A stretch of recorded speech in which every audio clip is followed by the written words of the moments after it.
I was assaulted when I was 19. There were so many things that broke me, that traumatized me. Still not brave enough to say his name. She came into the studio, I was still crying. She was so persistent. She would try over and over again. Everyone wanted me to not do it. She called me on my She was like, "You're hiding." The point of it is to put a stop in all this bullshit.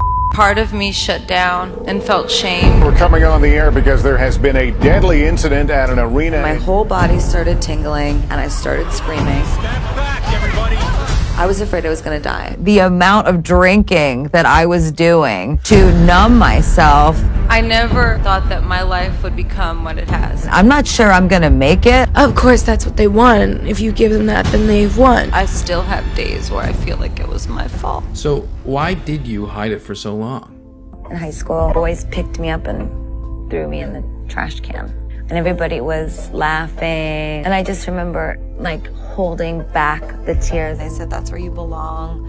They were trying to say that I was garbage, that I just sort of froze and I didn't know what to do, and I didn't stand up for myself. Stephanie Germanata was bullied relentlessly, but at least she had her love of music. I was so determined to live my dreams, and yet there was so much in the way. There were so many things I did not anticipate that broke me, that tortured me, that traumatized me. Lady Gaga was born out of pain, an alter ego for bullied teenager Stephanie Germanata. And as a young singer chasing her dreams, she was lured in by a music producer who betrayed her trust in the worst way. I was assaulted when I was 19. I changed forever. After I shared what happened to me with very powerful men, nobody helped to lead me to a place where I felt justice. I invented myself, Lady Gaga, and curated my life to be an expression of my pain by creating somebody that I felt was stronger than me. Hiding behind her Lady Gaga persona, Stephanie took the world by storm, but on the inside, she was falling apart. And the Grammy goes to Lady Gaga. I had this dream when I was really young that I could be whoever I wanted to be, that I would do it no matter who didn't believe in me. I'm fighting for every kid that's like me, that felt like I felt and feels like I still feel. I still sometimes feel like a loser kid in high school.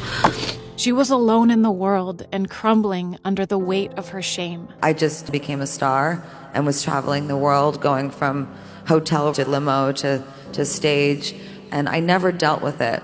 As a sexual assault survivor who is still not brave enough to say his name, I hid for a long time until I started to feel physical pain. This incredible, intense pain throughout my entire body. I was afraid I was going to die. Fibromyalgia is essentially a chronic pain condition that makes your body hurt through your brain. And it's a lot easier to go home and have a bottle of wine, like just numb it all away. As Gaga tried to drink away her pain, she watched another singer recover from her own trauma. I wondered whether or not part of the reason you wanted to collaborate with her was because of the courage and the bravery that she has shown in recent years to try to pull herself out of some really traumatic experiences. That woman has been through some really tough, really hard, life-testing stuff. We heard the horrific news coming out of Manchester that there had been an incident at Ariana Grande's concerts. Well, you want to keep going and, you know, you want to just not be afraid because of course, that's what they want. If you give them that, then they've won. Less than 2 weeks following the tragedy, she was back center stage in Manchester again. A benefit concert she organized for the victims of the bomb. Gaga was drawn to Ariana's strength, but she was too ashamed to open up. When she came into the studio, I was still crying and she was not. And she was like, "You're gonna be okay. Call me. Here's my number." And she was so persistent. She would try over and over again to be friends with me. And I was too ashamed to hang out with her because I didn't want to project all of this like negativity onto something that was healing and so beautiful. The harder thing to do is to ask for help and to tell someone. She called me on my She was like, "You're hiding." And I was like, I am hiding. I'm totally hiding. And then this friendship blossomed. Ariana pushed Gaga to confront the shame she'd bottled up for so many years. And you know what else happened after that? Slowly, the pain dissipated, slower and slower and slower, and then all of a sudden I can function.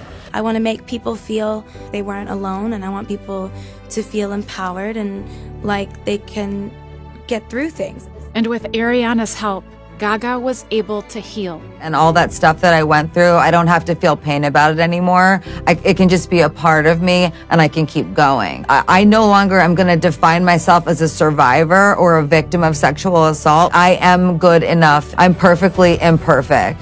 And overcoming her shame made Gaga strong enough to heal others too.